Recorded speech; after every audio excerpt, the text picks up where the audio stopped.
है ना। और कहीं ना कहीं सरकार अपने कमज़ोर होने का स्वरूप ये बार बार परिलक्षित कर रही है। कहीं लगता है ना कि नीतीश जी एक पुतले से बन गए हैं, है ना। उनको जो लोग चला रहे हैं वो उनको उतना ही बता रहे हैं जितना चलाने वालों के हित में या इनके अपने इंटरेस्ट में हो। स्टैट्यूटरी बॉडी है आयोग, ऐसे बोलने से नहीं होता कि सरकार का हस्तक्षेप नहीं है ना। सरकार का भरपूर हस्तक्षेप होता है। इस वक्त आनंद मिश्रा हमारे साथ हैं, इनसे जाने कि सर सत्याग्रह की जो शुरुआत की थी आप लोगों ने, उसका क्या रूपरेखा होगा आगे, क्योंकि प्रशांत जी 10वें दिन हो गए लेकिन अनशन तोड़ने को तैयार नहीं।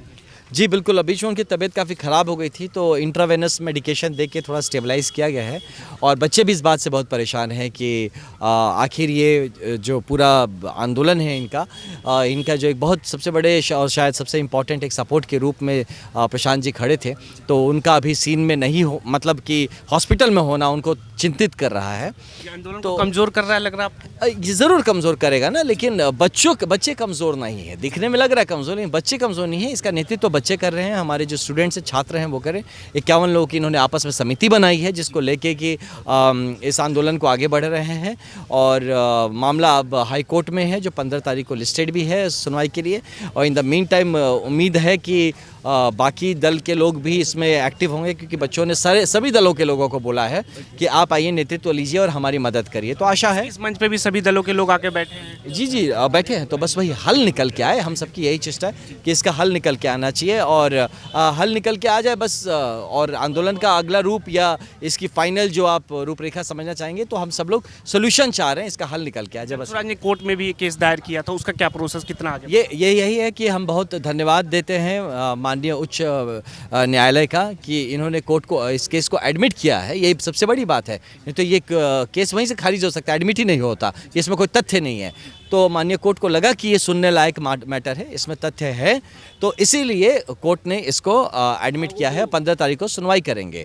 लेकिन इसको देख के ये समझ में आता है कि माननीय हाई कोर्ट को भी लगा कि इसमें बात तो है सुनने लायक, लेकिन ये अभी तक सरकार को ये नहीं लगा कि ये बात सुनने लायक है। अभी तक कोई कमेटी कमीशन का गठन नहीं, कोई प्रॉपर इंक्वायरी बोर्ड नहीं बैठा, कुछ नहीं हो रहा है। तो ये दिखाता है कि किस तरह से सरकार संवेदनहीनता को बार बार दर्शा रही है। सरकार के लोग ये कह रहे हैं कि आयोग का आपसी मामला है, और आयोग जो करेगा उसमें सरकार कोई हस्तक्षेप नहीं करेगी। स्टैट्यूटरी बॉडी है आयोग, ऐसे बोलने से नहीं होता कि सरकार का हस्तक्षेप नहीं है ना। सरकार का भरपूर हस्तक्षेप होता है, सब कुछ सरकार ही करती है। ये पब्लिक को बरगलाने वाला काम ना करे सरकार। अगर चीज़ें गड़बड़ हो रही है तो इसको लेके संज्ञान में ले, जिम्मेदारी ले और इसको ठीक कराने के लिए। किशोर जी ने कॉन्फ्रेंस में, प्रेस कॉन्फ्रेंस में ये कहा कि जो मामला गांधी मैदान से शुरू हुआ था अंत भी वहीं होगा, तो ये किस तरफ इशारा करता है? हाँ, इशारा सीधा बोल तो दे, इशारा कहाँ हो, तो सीधा बोलें कि गांधी मैदान शुरू होता है, गांधी मैदान में अंत होगा। हाँ, तो ये तो इशारा की बात है, तो साफ साफ बोल रहे हैं। कई राजनीतिक जानकार कह रहे हैं कि उसमें और भी जो मांगे आप कर रहे हैं, पेपर लीक के अलावा एग्जामिनेशन के बाद भी जो और जो पोस्टर में जारी कर रहे हैं, ये मुद्दा ऐसा है जो सरकार इस पर नहीं सुनेगी। ये प्रशांत किशोर को मौका मिल जाएगा एक बड़ा आंदोलन खड़ा करने का, चुनाव आने वाले हैं बिहार। हाँ, तो क्यों मौका दे रहे हैं सरकार? मौका सरकार ही दे रही है ना। अगर मौका मिल क्या जाएगा, मौका आप दे रहे हैं, मत दीजिए मौका, करा देते फट से री एग्जाम। तो ये तो सरकार खुद अपने पैर पे कुल्हाड़ी मार रही है, तो यही बात है।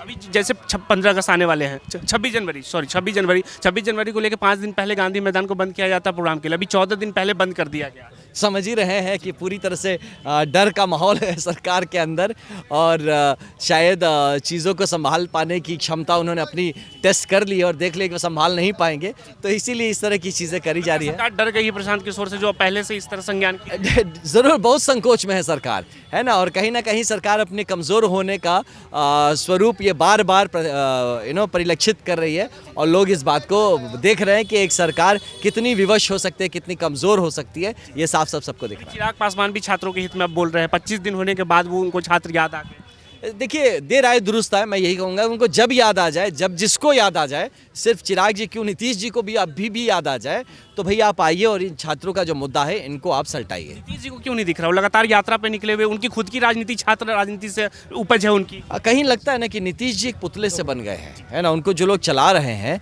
वो उनको उतना ही बता रहे हैं जितना चलाने वालों के हित में या इनके अपने इंटरेस्ट में हो।